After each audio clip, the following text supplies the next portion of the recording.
And Mark, it's that time of the podcast where we close it out making our picks this week in the NFL. And I'm going to be completely honest, as I was looking at these games earlier. This is an easy one. Well, to me, easy week. To me, there's only three games, maybe four, that are worth watching. The Thursday night game, the Viking Patriots game, Sunday night football, and maybe Monday night football.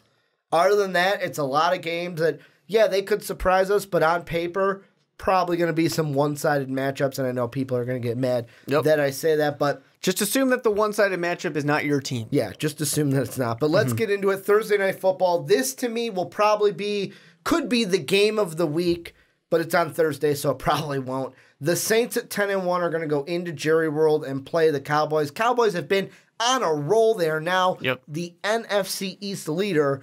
Do they keep that going against the Saints, who have been on a better roll, and their defense picking it up at the right time? Here's the thing for this one, is this game goes one of two ways.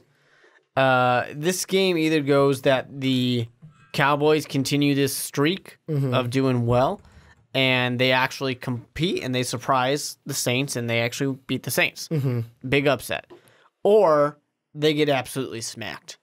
And we're looking at, like a 40-17 type of game. Like, there's only one or two ways it goes. Upset or Dallas, you sit down. I'm going to lean towards the Saints on this one because at this point, there's zero reason for me to ever pick against the Saints until they lose. Again. Yeah, again. Which hasn't happened since, Fitzpatrick just went off. It's been a while. But this one has the potential to do it. And like I said, it took Amari Cooper some time to really kind of gel into this, but with Amari Cooper, this is a different team. This is a different Dak Prescott. He's more confident. You can tell he feels like he's got a weapon that he can trust, and that makes a big difference for the quarterback. But still, I can't imagine the Cowboys' defense stopping the Saints. I'm conflicted on this one, only because I want it to be a close, good game.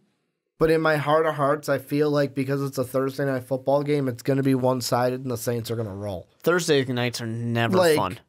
On paper, it looks like a great matchup. The Cowboys are playing well right now, but this Saints team, the only way you're going to beat them is if you score over 40 points. And I don't think the Cowboys have that in them. It'll probably they're averaging about 21, so I'm going to say double their point total. I'm going to say 31-24. That the Saints win this one. It'll probably be close early. Saints will pull away late. 31-24 being the final score, and the Saints will go to 11-1 on the season. Then we get into the Sunday ones. The first one we start off with is the Bears game because on our ESPN personal for the Onside Kick and Moselle podcast, the Bears are our favorite team, so they pop up first. But Bears-Giants, a noon game in the Meadowlands. I am going to, with Mitch, without Mitch, I'm going to pick the Bears to win this one. This one should be an easy one for them. Yeah, I'm going to pick the Bears too. I mean, this one's got upset potential here because the Giants are starting to kind of pull some things together. If you're the Bears, do you think about sitting Mitch this one because you're playing the Giants? I don't think you do. And the reason I say that is because there's no such thing as a gimme game in the NFL. And as soon as you assume that you're going to beat the New York Giants, as plenty of Bears fans are doing right now, that's when you lose to the New York Giants. I mean, they do have Saquon. Saquon can beat you. And the Bears have shown that they can have a little bit of trouble against a good running back. I mean, look at what LeGarrette Blount did on Thanksgiving. So, I mean, Saquon could have a big game. Good for what's your fantasy team, because we got Saquon going this weekend in the first round of our playoffs. But I think the Bears should get the win. I think Mitch will play this one, and the Bears will beat the Giants.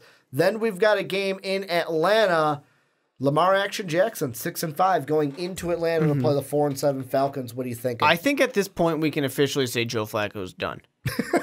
Like last week, it was a hey, maybe not, maybe Lamar Jackson's gonna play a game or two. Especially if they make the playoffs with Lamar Jackson. Yeah, I think Joe Flacco is done. Lamar Jackson's here to stay, and I'm gonna have them beat the Falcons. Yeah, I'm gonna go with the Ravens as well with this one. The Falcons, to me, it's just I feel like if they were 5-6. I would say, all right, you're saying there's a chance. But really with 7 losses, you're not getting into the playoffs with 7 losses in this NFC. There's so many teams ahead of them with 5 losses. I don't see all of them losing 2 games. And I think Lamar Action Jackson is going to do enough for the Ravens along with Gus Edwards to get it done for Baltimore on the road. Then we've got a good one. Well, could be a good one. The Bengals coming off of another loss. This one to the Browns where Baker Mayfield went off and said, oh, well, Hugh Jackson, blah, blah, blah, blah, blah, blah, blah. And then you got the Broncos getting a huge come-from-behind victory against the Steelers. Broncos are favorited in this one, and I'm actually, because of the Broncos, I'm going to look up their schedule really quick because, yeah, they've been on a hot streak. They've beaten the Chargers. They've beaten the Steelers, who are not easy teams by any means. I'm going to go with the Broncos to get this one done, even in Cincinnati. Broncos are starting to gel a little bit, which makes sense. They've got some new players, new coaches. They've got a lot of new things going on. It's starting to finally figure out, but I'm going to go with the Cincinnati Bengals. I mean, they're just off kilter right now. Because Andy Dalton's not playing. He's on the IR. Yeah, they got destroyed by the Saints. That's a big deal. Then they get this Ravens game, which they were close. They were a field goal away. The Browns had to win that game. I mean, they had to because they needed to go and beat the old coach. All you got to do is say this, 1-5 in your last 6. After starting 4-1, you're 1-5 in your last 6. But with that being said, I'm still going to go with the Bengals to win this game. Oh, okay. I think that they can do enough. Jeff Driscoll, I think, is going to be playing. Driscoll. So I think that they can do enough. They've got a good team. They just need to get out of this funk. And it's not like it's impossible to do against the Denver Broncos. Denver Broncos want to keep a nice close game anyways, so they can do it. Then another NFC matchup. I think, by the way, Vegas, total disrespect of the LA Rams. We've got the Rams and the Lions in Detroit. The Rams only a 10-point favorite. I think that's disrespect by the odds makers. I think the Rams win by more and blow out the Lions in Detroit. I mean, the Detroit Lions, the coaching is off. There's nobody for Matthew Stafford to throw to. Matthew Stafford is not Matthew Stafford right now. I got to go with the Rams. And then we've got another NFC matchup. The Cardinals going into Lambeau Field to play the Green Bay Packers. Green Bay might actually get a win this one because the Cardinals aren't a toughest opponent. One of the things on Twitter that I saw that I found funny was Josh Rosen posted a video of he was scrambling out to pass the ball, and the ref threw the flag, and just when he tossed it, hit Rosen right in the face before he had thrown the ball. And Rosen put that video up and said, well, you know, Coach told me they're going to throw new things at me every week. But in this one, I think the Packers will throw some new things, and they're going to get the win over a Cardinal team that is fighting for that number 1 overall pick. Yeah, I mean, it's a home game. The Packers only really are losing it on the road. So I'm going to have to give this one to the Packers, unfortunately. Then we've got a matchup in the AFC East in Miami. The Bills, they get a big win over Jacksonville last week. They're playing another team from the state of Florida. Does the trash Josh Allen, and I use air quotes because he wasn't trash last week when he beat Jalen Ramsey, does trash Josh Allen have it in him to bring the Bills to 5-7? It's almost like talking trash is not the best idea because it motivates the other players. It's funny how that works. Right? They say don't give them a reason to play, and you're giving them many reasons to play. I believe in our day they called it bulletin board material, Mark. Yep. So I'm actually going to go with the Tannehill Miami Dolphins. The Tannehills. Because I think that this is one of those teams where they've got enough there. They're just not getting things to go right for them. And I do think that Miami, there's quite a few of guys like Adam Gase, Ryan Tannehill. They're playing to kind of save jobs a little bit right now, and they need to beat a team like Buffalo.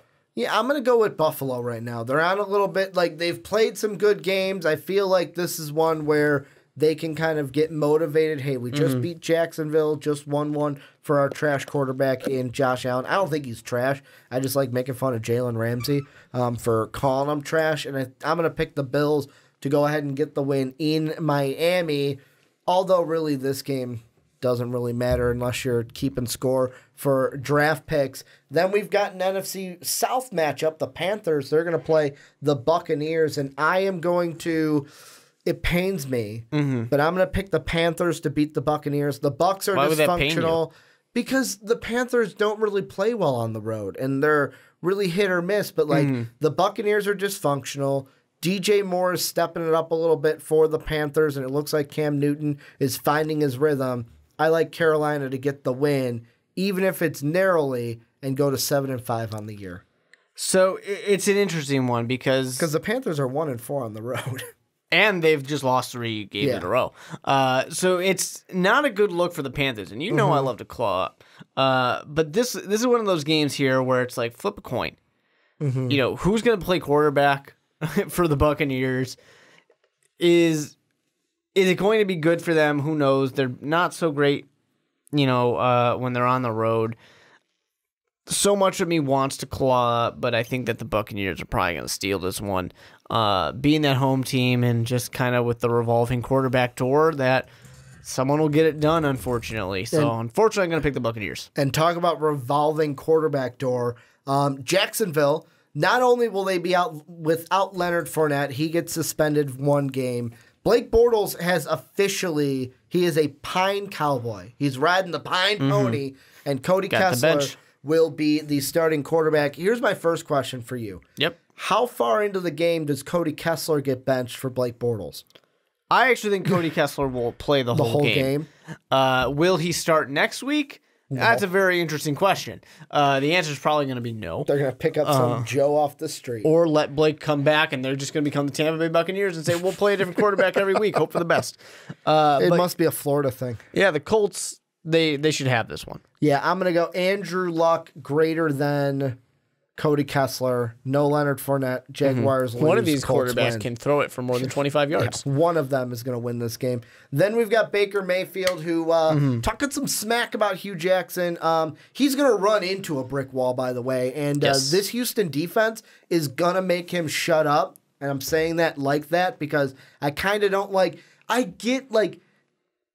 get Baker Mayfield, but I know we didn't talk about this, but I'm going to say it anyways.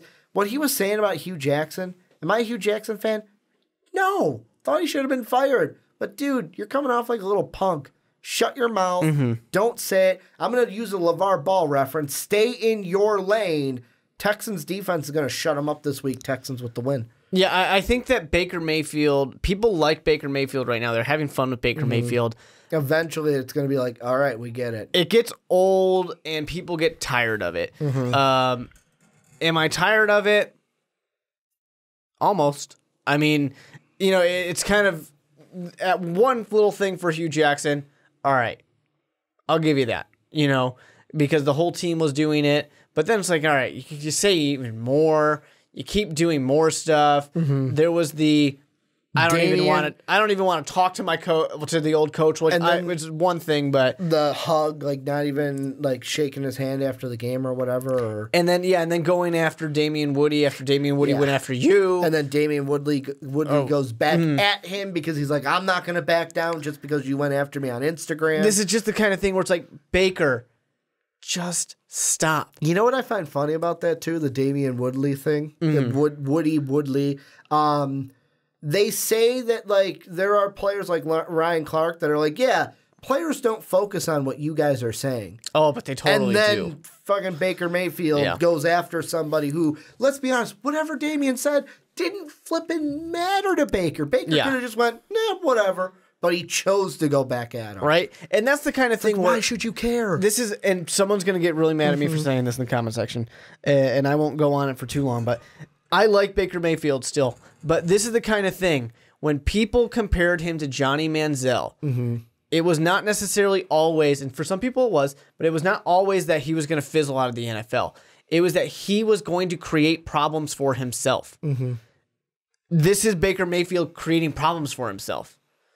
You don't need to do all this. We don't expect you to be Bill Belichick and not answer. We don't expect you to be Peyton Manning and, you know, say all the right things and be perfect like Andrew Luck. Do you think Greg Williams is a guy who encourages this, though? Oh, for sure. 100%. Is not a coach that's going to be like Bill Belichick and be like, hey, shut the fuck up. Yeah, I definitely think he does. I mean, anyone who's paid attention to history knows that Greg Williams is okay with you doing whatever the hell you want. As long as we win. Right? And that's the big thing is, if you win games, it's great. But Baker Mayfield's just causing problems with himself where I see a little bit of Jay Cutler coming on of like, you're going to make the NFL world hate you because of this. He said the magical 2 words, Jay Cutler. Right? The pitchforks are coming out and he's not even in the NFL anymore. Exactly. I mean, you're going to make NFL fans get really tired and sick of you. You're going to become a heel, and everyone went from loving Baker Mayfield to rooting against Baker Mayfield in just a few games. And we're not at that point yet. I'm just saying that he's kind of going down a road.